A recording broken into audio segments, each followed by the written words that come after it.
পাহাড়ি আঁকাবাঁকা রাস্তা ধরে আমাদের বাহন চলতে চলতে জঙ্গল ঘেরা অতি সংকীর্ণ পথ ধরল। পাহাড়ের এই দিকটা বড় নির্জন।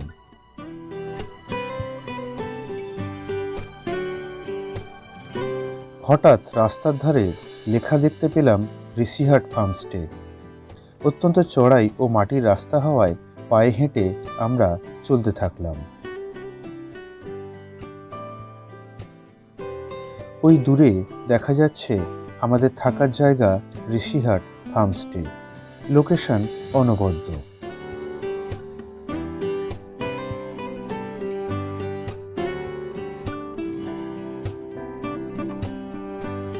সামনের বারান্দায় টবে ফুল, অর্কিড সাজানো রয়েছে।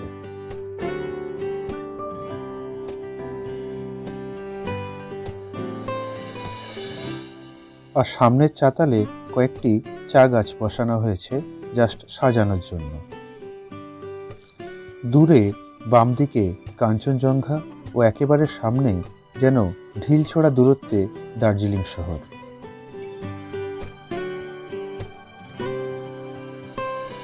কাঞ্চনজঙ্ঘা এখন অবশ্য আংশিক মেঘে ঢাকা।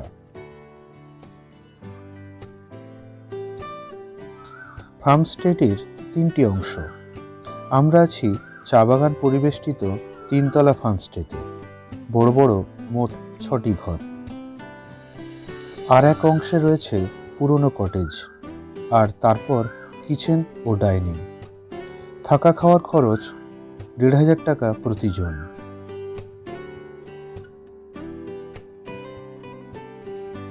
চারদিকেই ওদের নিজস্ব চা বাগান। নিজস্ব চা বাগানের মধ্যে রিসর্টের অবস্থান বলেই নাম ঋষিহাট ফার্মস্টে। এই বাগানের চা ও অন্যান্য অর্গ্যানিক চা ওরাই প্রসেস করে বিক্রি করে। নাম মুক্তান অর্গ্যানিক টি। চাইলে এখানকার চায়ের স্বাদ তোমরা নিতেই পারো। দার্জিলিং থেকে ঋষিহাট ফার্মস্টের দূরত্ব 1 ঘন্টা। দূরত্ব 20 কিমি। আর এনজেপি থেকে 73 কিমি পথ। সময় লাগবে 3 ঘন্টা। ফার্মস্টের বারান্দা থেকে চারদিকের পাহাড়ের রূপ তোমায় মোহিত করবে। সবুজ চা বাগানে ঘেরা পাহাড়ের মধ্যে কেমন আঁকাবাঁকা রাস্তা দেখো চলে গেছে। কাঞ্চনজঙ্ঘার পাদদেশে একটা ছোট টিলার মতো পাহাড়ে কয়েকটি বাড়ি নিয়ে তৈরি হ্যামলেট। হ্যামলেটের চারদিক জঙ্গলে ঘেরা।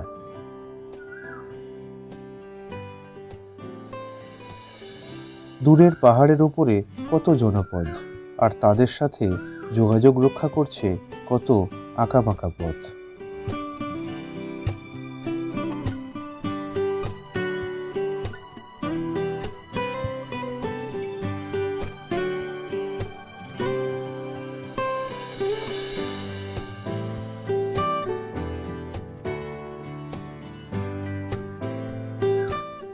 ওই দেখো বন্ধুরা, মুনরাইজ হচ্ছে। দার্জিলিং মেলের একদম কাছ থেকে আকাশে চাঁদ উঠছে। সানরাইজ তো আমরা অনেক দেখেছি, কিন্তু মুনরাইজ এই প্রথম দেখলাম, তাও আমাদের কুইন অফ হিল দার্জিলিংয়ের ওপর। একটু পরেই পাহাড়ে সন্ধ্যা নামল। পুরো দার্জিলিং পাহাড় তখন আলোয় ভরে গেছে। ঝলমলে আলোর শহর দার্জিলিং।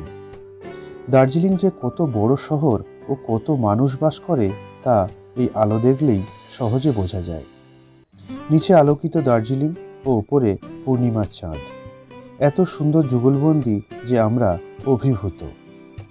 প্রকৃতি ও মানুষের সম্পর্ক যে কতটা নিবিড় তা ঋষিহাট থেকে প্রত্যক্ষ করলাম। আজ মনে হলো ঋষিহাট আসাটা একেবারে সার্থক। অনেক ধন্যবাদ হাবিবদা এই লোকেশনে আমাদের নিয়ে আসার জন্য।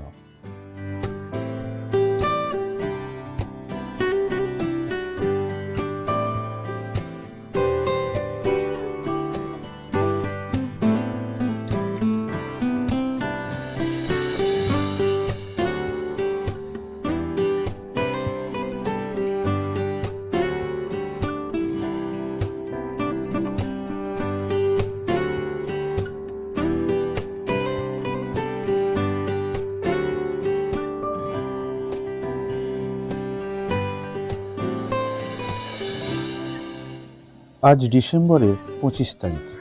পাহাড়ে ভয়ানক ঠান্ডা, তাই আগুন জ্বেলে নিজেদের উষ্ণ করার চেষ্টা। আর আগুন কি শুধু উষ্ণ করার জন্য? তাতে তৈরি হওয়া শুরু হলো চিকেন কাবাব। 600 টাকা প্রতি কেজি হিসাবে ওরা তোমার জন্য কাবাব রেডি করে দেবে। তবে কাবাবের স্বাদ আমার খুব একটা ভালো লাগেনি।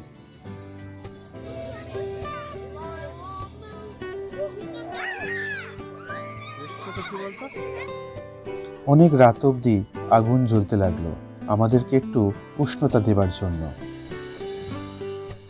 অনেক রাত হলো, দেখলাম দার্জিলিং পাহাড়ের অনেক আলো নিভে গেছে। সত্যি এই স্বর্গীয় অনুভূতি আমাদের সারা জীবন মনে থাকবে।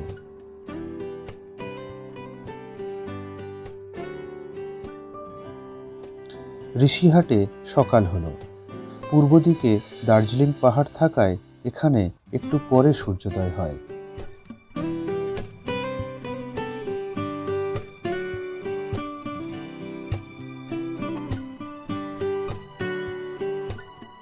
পুরো পাহাড় তখন যেন নীলগিরি। নীল পাহাড়ের ওপরের আকাশও নীলাভ, আর তাদের মাঝে ওই দূরে আমাদের শ্বেতশুভ্র কাঞ্চনজঙ্ঘা। সকালের এই স্নিগ্ধতা ও সাথে পাখির ডাক পরিবেশটিকে এক অন্য মাত্রায় পৌঁছে দিয়েছে।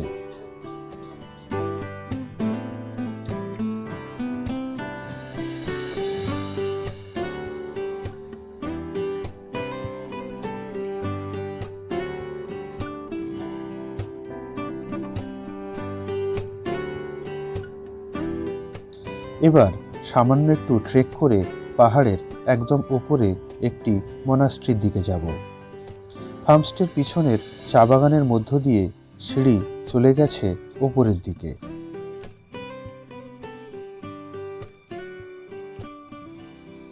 ফার্মস্টের ছোট্ট চা বাগান যেন সবুজ গালিচা।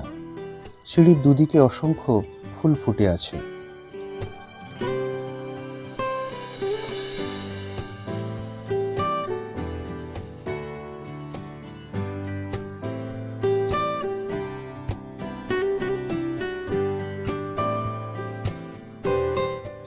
সামনে কিছু শাকসবজিও চাষ হয়েছে।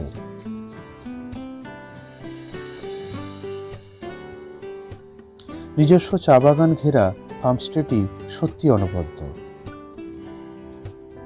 ফুটে রয়েছে চা ফুল, সাদা পাপড়ির মাঝে হলুদ রেণু। ফার্মস্টে চত্বর পার করে গ্রাম্য পথ ধরলাম। সংকীর্ণ রাস্তার ধারে সাদামাটা গ্রাম্য বাড়ি। কখনো পথ চলে গেছে মুলিবাঁশ, ফুলঝাড়ু, আদা ও এলাচ বাগানের মধ্য দিয়ে।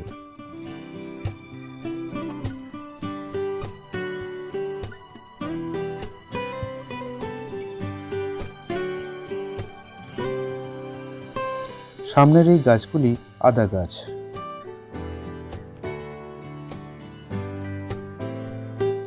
গ্রাম্য বাড়ি ও মানুষের জীবনযাত্রা দেখতে দেখতে যাত্রাও আর এক প্রাপ্তি।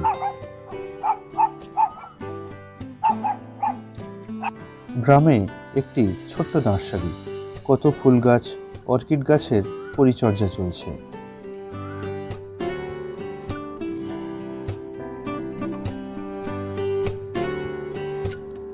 যেতে যেতে একটি ছোট্ট মাঠের প্রান্তে একটি প্রাইমারি স্কুল।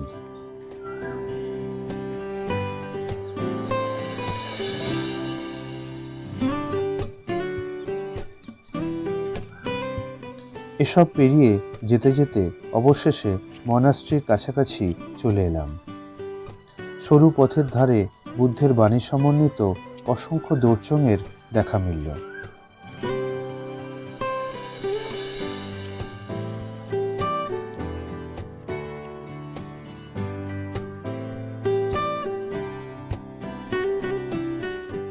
ঋষিহাট মনাস্ট্রি। সকালের স্নিগ্ধ ও শান্ত পরিবেশ মনাস্ট্রিকে আরও মাধুর্য প্রদান করেছে।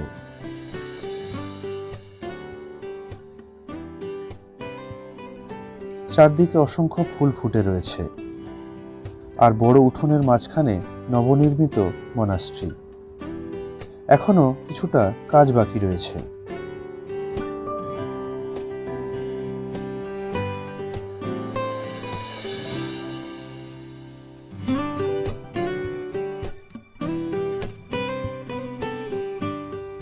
উঠোনের একদিকে পাহাড়ি খাতের পাশে একটি চড়তেন।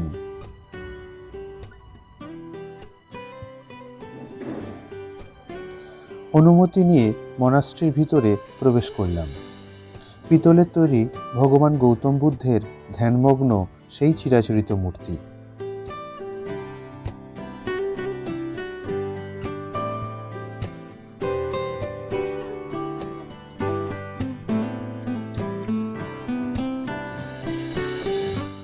চারদিকের দেওয়ালে বুদ্ধের বিভিন্ন সময়ের পটচিত্র ঝোলানো রয়েছে।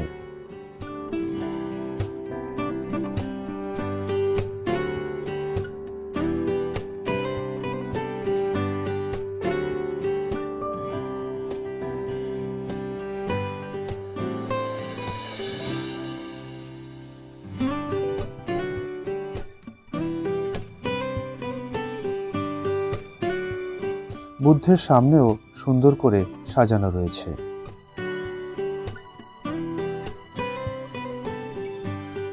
আর একদিকে বাদ্যযন্ত্র।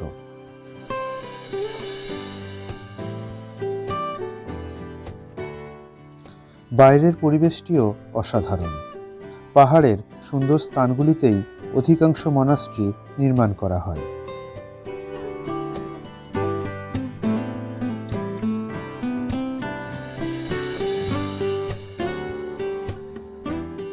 আজ সকালটা খুব সুন্দর কাটল।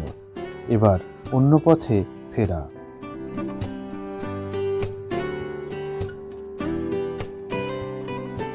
ফেরার পথে কোথাও ছোট ছোট চা বাগানও দেখলাম।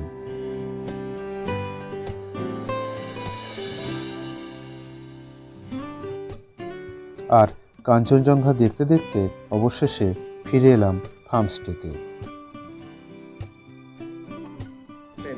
দেখলাম সোমনাথ স্যার একদম রেডি হয়ে ব্রেকফাস্ট করছে, লুচি আর লাল আলুর দম সহযোগে। বিট দিয়ে এই সুন্দর রংটা এনেছে, দেখতে খুব সুন্দর, কোনো রকম কালার বা কিছু নয়। লুচিটা আটার লুচি, খুব ভালো খেতে। বাহ। ওদের কথা অনুযায়ী অর্গ্যানিক রং দিয়ে আলুর দম বানানো হয়েছে, কিন্তু এটা বিশ্বাস হয়নি, কারণ এটা খেয়ে অনেকেরই পেটে সমস্যা হয়েছিল।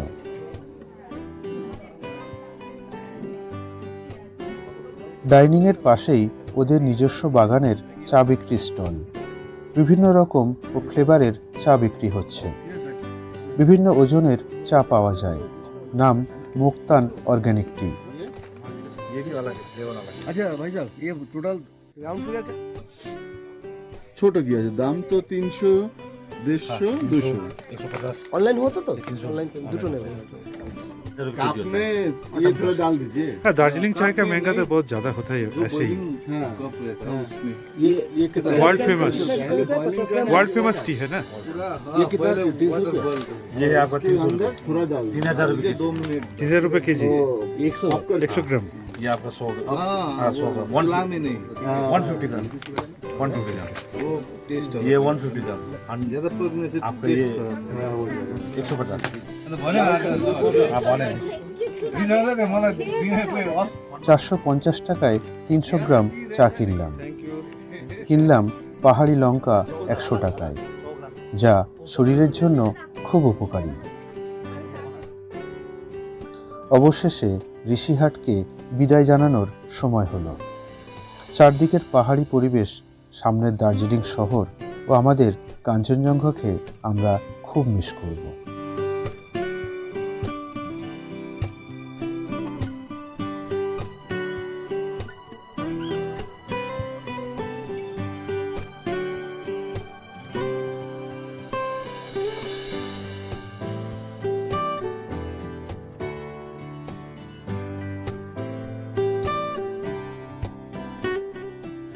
ঋষিহাট ছেড়ে কিছুটা দূরে আমাদের গাড়ি জাতীয় সড়ক পথ ধরল। চওড়া সুন্দর রাস্তার দুধার যেন পুরো স্বর্গ। আর এই স্বর্গ দিয়েই আমাদের পরবর্তী গন্তব্য অসাধারণ লেপচা জগৎ।